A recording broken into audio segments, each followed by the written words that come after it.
महाभारत युद्ध के पश्चात अर्जुन को घमंड हो गया कि वह श्री कृष्ण का परम भक्त है। श्री कृष्ण ने अर्जुन के अभिमान का मर्दन करने के लिए एक लीला रची। श्री कृष्ण अर्जुन को लेकर एक साधु के वेश में राजा मोरध्वज के महल में पहुंचे। भगवान एक शेर को अपने साथ ले गए। राजा मोरध्वज भगवान विष्णु के परम भक्त थे। वह बहुत दानी थे और साधु संतों की हर प्रकार से सेवा करने वाले थे। जब राजा मोरध्वज को पता चला कि दो साधु एक शेर के साथ उनके द्वार पर आए हैं, वह दौड़ गए और उनका स्वागत किया।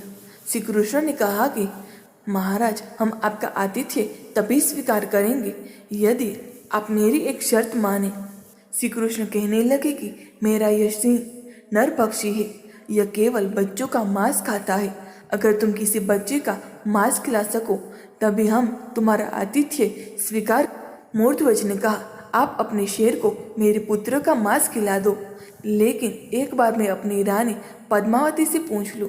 रानी पद्मावती भी धर्म पर चलने वाली पतिव्रता नारी थी। रानी पद्मावती ने कहा कि स्वामी, आपकी आन के लिए एक तो क्या कई पुत्र कुर्बान। श्री कृष्ण ने शर्त रखी कि एकलौते पुत्र को आड़ से चीर कर उसका मांस मेरे भूखे शेर को खिलाएंगे, लेकिन आरे से चीरते समय आंखों में आंसू नहीं बहने चाहिए। दोनों ने श्री कृष्ण की शर्त मान ली। अर्जुन का मन विचलित हो रहा था कि श्री कृष्ण ऐसा क्यों कर रहे हैं। अब साधुओं को भोजन परोसा जाने लगा। पति पत्नी अपने पुत्र को आरे से चीरने लगे तो रानी पद्मावती की आंखों से आंसू आ गए, जिसे देख साधु के भेष में श्री कृष्ण क्रोधित हो गए। रानी पद्मावती कहने लगी कि यह आंसू इसलिए है कि भगवान ने हमें हजारों पुत्र दिए होते ताकि आपके शेर को कहीं भटकना नहीं पड़ता। हम हर रोज आपके शेर को भोजन दे देते। इतनी दानवीरता देखकर अर्जुन का घमंड टूट रहा था। श्री कृष्ण ने कहा कि तुम्हारे इस अलौकिक कार्य का पुण्य आपको जरूर मिलेगा, और रानी पद्मावती को पुत्र को आवाज लगाने के लिए कहा।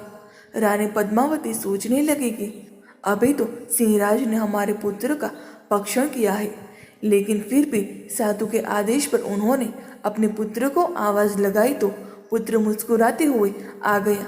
राजा मोरध्वज साधु के चरणों में गिर पड़े और कहने लगे कि आप कौन हैं? आपने मेरी इतनी कठिन परीक्षा क्यों ली? अब अर्जुन समझ चुके थे कि श्री कृष्ण ने यह सारा प्रयोजन मेरे अभिमान को तोड़ने के लिए किया था। श्री कृष्ण अपने असली रूप में आ गए और राजा मोरध्वज को अपने चतुर्भुज रूप में दर्शन दिए। दोस्तों, आपको ये पौराणिक कहानी कैसी लगी कमेंट में ज़रूर बताएं। वीडियो को लाइक करें, शेयर करें और हमारे चैनल को सब्सक्राइब करना ना भूलें। धन्यवाद।